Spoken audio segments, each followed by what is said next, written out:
पंतप्रधान नरेंद्र मोदीजी नेमकं काय करतात हे सांगण्याच्या भानगडीमध्ये संजय राऊत यांनी पडू नये. इराण आणि इस्रायलचं युद्ध सुरू असताना सगळ्या बैठका घेऊन आपल्या देशावर परिणाम होणार नाही याची काळजी पंतप्रधान नरेंद्र मोदीजींनी घेतली. उद्धवजींसारखं घरामध्ये बसून फेसबुक लाईव्ह केलं नाही. कोमट पाणी प्या, हात धुवा असं मोदीजींनी सांगितलेलं नाही. उद्धवजी ठाकरे घरामध्ये बसतात, फेसबुक लाईव्ह करतात, ठिपक्याची रांगोळी बघतात. तसं पंतप्रधान नरेंद्र मोदीजी घरात बसून ठिपक्याची रांगोळी बघत नाहीत, तर देश सुरक्षित ठेवण्यासाठी मेहनत करतात.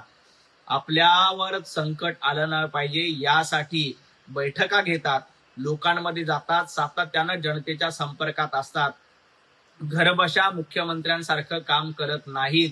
मोदीजींच्या नेतृत्वामध्ये देश अग्रक्रमाने पुढे जातोय आणि आता जे काही संकट जगावर आलंय, जगातले अनेक देश असुरक्षित असताना पंतप्रधान नरेंद्र मोदीजींच्या नेतृत्वात भारत हा सगळ्यात सुरक्षित देश आहे. कारण पंतप्रधान नरेंद्र मोदीजींसारखं नेतृत्व आपल्याकडे आहे. घरामध्ये बसून फेसबुक लाईव्ह करा, कोमट पाणी प्या असं म्हणणारे मुख्यमंत्री आता नाहीत. हे प्रधानमंत्री देशाचं कल्याण करणारे, सर्वसामान्यांची काळजी घेणारे आहेत. स्वतः सालगडी असलेल्या संजय राऊत यांनी साला शब्दावर ऑब्जेक्शन घेणं म्हणजे सगळ्यात मोठा विनोद आहे. काँग्रेसला तर काही राहिलेलंच नाही. काँग्रेसला या देशाची काळजी नाही, कारण राहुल गांधींसारखं नेतृत्व काँग्रेसकडे आहे. म्हणजे सगळ्यात मोठी कॉमेडी सर्कस चालवण्याचं काम राहुल गांधी करतायत आणि काँग्रेसच्या नेतृत्वात काँग्रेसची कॉमेडी सर्कस त्यांनी करून टाकली आहे.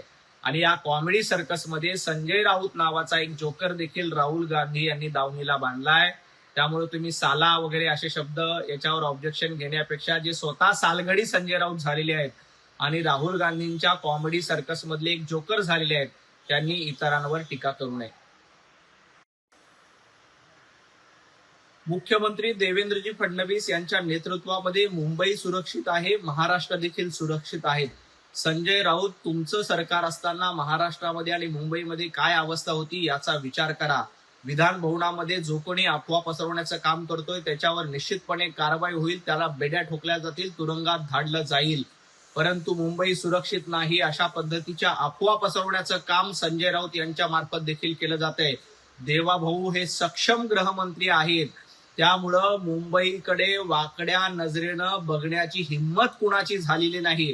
जेव्हापासनं केंद्रामध्ये मोदीजींचं आणि राज्यांमध्ये देवाभाऊंचं सरकार आलंय, मुंबईकडे कुणीही वाकड्या नजरेनं बघू शकलं नाही. मुंबईमध्ये बॉम्ब तर सोडा, एखादी चुकीची गोष्ट देखील होत नाही, कारण राज्याचे गृहमंत्री सक्षम आहेत. संजय राऊत, तुमचे गृहमंत्री 100 कोटीचे वसुली कसे करत होते याकडे जरा बघा आणि मग इतरांवर टीका करा. देवाभाऊंवर टीका करण्याची तुमची लायकी नाही. जय श्रीराम म्हणण्यामध्ये आम्हाला कुठेही कमीपणा वाटत नाही. प्रभू रामचंद्रांचं नाव घ्यायला आम्हाला लाज वाटत नाही. संजय राऊत, तुम्हाला मात्र औरंगजेबाचा उदो करण्यामध्ये धन्यता वाटते. पंतप्रधान नरेंद्र मोदीजींच्या नेतृत्वामध्ये देश पुढे जातोय.